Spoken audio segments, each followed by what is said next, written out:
ಗೆ ಸ್ವಾಗತಿಸ್ತಾ ಏನಾಗಿದೆ ಅಂದರೆ ಇಲ್ಲಿ ರೈತರು ಒಕ್ಕಲೆಬ್ಸ್ಬೇಕು, ದಂಗೆ ಎಬ್ಬಿಸಿ ಅವ್ರನ್ನ ಹೊರಗೆ ಓಡಿಸ್ಬೇಕು ಅನ್ನೋದು ಕಾನ್ಸೆಪ್ಟು ಈ ರಾಜಕಾರಣಿಗಳಿಗೆ ಬಂದ್ಬಿಟ್ಟಿದೆ. ಈಗ ಮನೆಗೊಂದು ಮಗು, ಮನೆಗೊಂದು ಸಸಿ ನೆಡಿ ಅಂತ ಹೇಳಿ ಇದೇ ಸರ್ಕಾರಗಳು ಆಶ್ವಾಸನೆ ಮಾಡ್ತಾರೆ.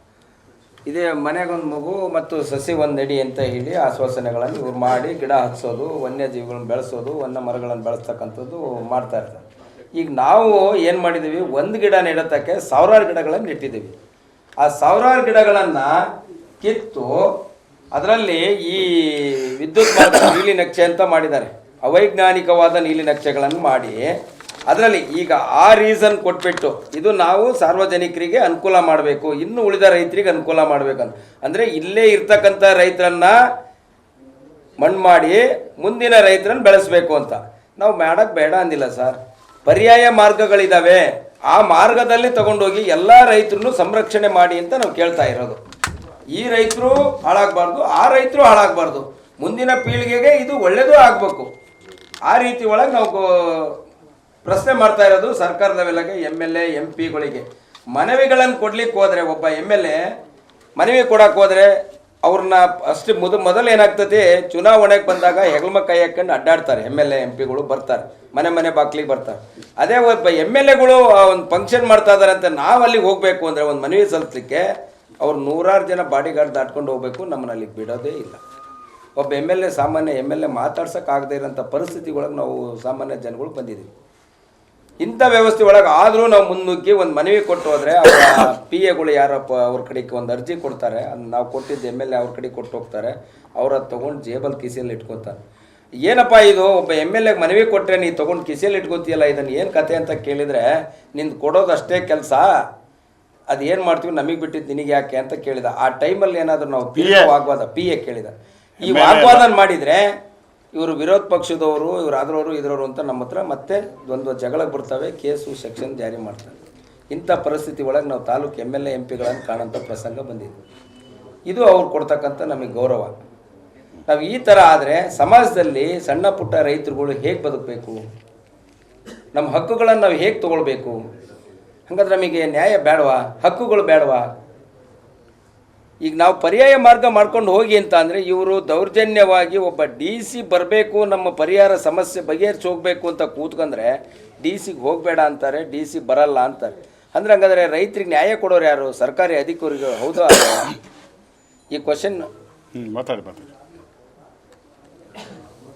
ಈ ಕ್ವಶನ್ನಿಗೆ ಆನ್ಸರ್ ಸಿಗ್ತಾನೆ ಇಲ್ಲ.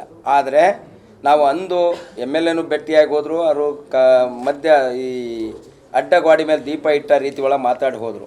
ತದನಂತರ ನಾವು DC ಬರಲೇಬೇಕಂತ ಕೂತ್ವಿ, DC ಬರಲ್ಲ ಅಂತ ಅಂದರು. ತಹಸೀಲ್ದಾರ್ ಮನೆ ಹೊಲ್ಸೋಕ್ಕೆ ಪ್ರಯತ್ನ ಮಾಡಿದ್ರು, ತಹಸೀಲ್ದಾರು ಬಂದು ಒಂದು ದಿವಸ ಬಂದು ಹೋದ್ರು, ತಿರ್ಗಿ ಹತ್ತಿರ ಬರಲಿಲ್ಲ. ಅಲ್ಲೇ 3 days ಅಲ್ಲೇ ಇದ್ದೀವಿ ಪ್ರತಿಭಟನೆ ಮಾಡ್ಕೊತ. ಆ ತದನಂತರ ಆಮೇಲೆ ಈಗ ಮಿನಿಸ್ಟ್ರುಗಳು ಗಮನಕ್ಕೆ ಬಂದರು, ಮಧು ಬಂಗಾರಪ್ಪನವರು. ಅವರು ಈ ಸಮಸ್ಯೆಗಳನ್ನು ಆಲಿಸಿ ನಾವು ಇದಕ್ಕೆ ಪರಿಹಾರ ವ್ಯವಸ್ಥೆ ಮಾಡಿಕೊಡ್ತೀವಿ, ರೈತರಿಗೆ ಸ್ಪಂದಿಸ್ತೀವಿ ಅಂತ ಹೇಳಿ ಹೋದರು. ಈಗ ಅವ್ರ ಅಕಸ್ಮಾತ್ ಆ ವ್ಯಕ್ತಿಗಳು ಸಹಿತ ನಮಗೆ ಸ್ಪಂದಿಸದೆ ಹೋದರೆ ಮುಂದಿನ ದಿನಗಳಲ್ಲಿ ಉಗ್ರವಾದ ಹೋರಾಟ ಮಾಡ್ತೀವಿ, ಇದಕ್ಕೆ ಸ್ಪಂದಿಸಿ ಬಗೆಹರಿಸ್ಕೊಡಿ ಅಂತ ಹೇಳಿ ತಮ್ಮಲ್ಲಿ ಮಾತು ಕೇಳ್ತಾ ಇದ್ದಾರೆ. ಈ ಈಸೂರು ಮತ್ತು ಚಿಕ್ಕಜೋಗಳ್ಳಿ, ಚುಚ್ಚುಗುಂಡಿ, ಅಂಜಿನಾಪುರದವರೆಗೂ ಇರ್ತಕ್ಕಂಥ ಭೂ ಹಿಡುವಳಿದಾರರು ಸಣ್ಣ ಭೂ ಹಿಡುವಳಿದಾರರು ಇದ್ದಾರೆ.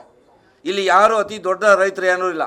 1 ಎಕರೆ 20 ಗುಂಟೆ, ಮುಕ್ಕಾಲು ಎಕರೆ ಈ ರೀತಿ ಇರ್ತಕ್ಕಂಥ ಜಮೀನ್ದಾರ್ಗಳಿದ್ದಾರೆ. ಇವರ ಮೇಲೆ ದೌರ್ಜನ್ಯ ನಡೀತಾ ಇದೆ ಅಂದರೆ ಒಬ್ಬ ಸಂಸದರು ನಮ್ಮ ತಾಲೂಕಿನಲ್ಲಿ ಒಬ್ಬರು ನೆಪೋಲಿಯನ್ ಬೋನೋಪಾರ್ಟಿ ಆಗಿದ್ದಾರೆ ಸಂಸದರು, ಶಾಸಕರು ಹಿಟ್ಲರ್ ಆಗಿದ್ದಾರೆ. ಇಲ್ಲಿ ಯಾರು ಏನೂ ಮಾತಾಡೋಂಗಿಲ್ಲ. ನಮ್ಮ ತಾಲೂಕಲ್ಲಿ ಶಿಕಾರಿಪುರ ತಾಲೂಕಂದರೆ ನಮ್ಮ ಜಿಲ್ಲಾಧಿಕಾರಿಗಳಿಗೊಂದು ಮನವಿ ಮಾಡ್ಕೊಳ್ತೇನೆ ಇಲ್ಲಿ ಪತ್ರಿಕಾ ಮಾಧ್ಯಮದವ್ರ ಜೊತೆಗೆ, ಬಹುಶಃ ಈ ಸೂರಿನ ಇತಿಹಾಸ ಗೊತ್ತಿದ್ದರೆ ನಾವು ಪ್ರತಿಭಟನೆ ಮಾಡುವಂಥ ಸಂದರ್ಭದಲ್ಲಿ ಅವರು ಜಿಲ್ಲಾಧಿಕಾರಿಗಳು ಖುದ್ದು ಬಂದು ಈ ಸೂರಿನ ಹೋರಾಟಗಾರರ ಮೊಮ್ಮಕ್ಕಳ ಮುಖಗಳನ್ನಾದರೂ ನೋಡಿ ಧನ್ಯರಾಗಬೇಕಾಗಿತ್ತು. ಆ ಸೌಜನ್ಯತೆಯೂ ಆ ವ್ಯವಧಾನವೂ ಕೂಡ ನಮ್ಮ ಜಿಲ್ಲಾಧಿಕಾರಿಗಳಿಗಾಗಲಿ, ನಮ್ಮ ತಾಲೂಕಿನ ದಂಡಾಧಿಕಾರಿಗಳಿಗಾಗಲಿ, ನಮ್ಮ ತಾಲೂಕಿನ ಶಾಸಕರಾಗಲಿ, ಸಂಸದರಾಗಲಿ ಇಲ್ಲ. ಇವರು ಹಿಟ್ಲರ್, ನೆಪೋಲಿಯನ್ ಬೋನೋಪಾರ್ಟಿ ಥರ ಆಡಳಿತವನ್ನು ನಮ್ಮ ಶಿಕಾರಿಪುರ ತಾಲೂಕಿನಲ್ಲಿ ಮಾಡ್ತಾ ಇದ್ದಾರೆ ಅಂತಂದರೆ ಇನ್ನು ನಮ್ಮ ಶಿಕಾರಿಪುರದಲ್ಲಿ ಜನಗಳ ಉಳಿವಿನ ಪ್ರಶ್ನೆ ಇನ್ನು ಆ ದೇವರೇ ನಮ್ಮನ್ನು ಕಾಪಾಡಬೇಕು ಅನ್ನೋಂಥ ಸ್ಥಿತಿಗೆ ಬಂದಿದೆ.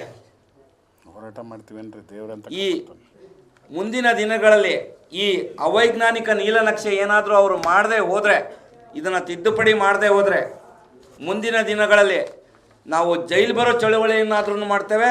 ಇಲ್ಲ ಅಂತಂದರೆ ಮತ್ತೊಮ್ಮೆ ಈ ಸೂರಿನ ದಂಗೆ ಅಂತೇಳಿ ಎರಡನೇ ದಂಗೆ ಶುರು ಆದೇ ಆಗುತ್ತೆ.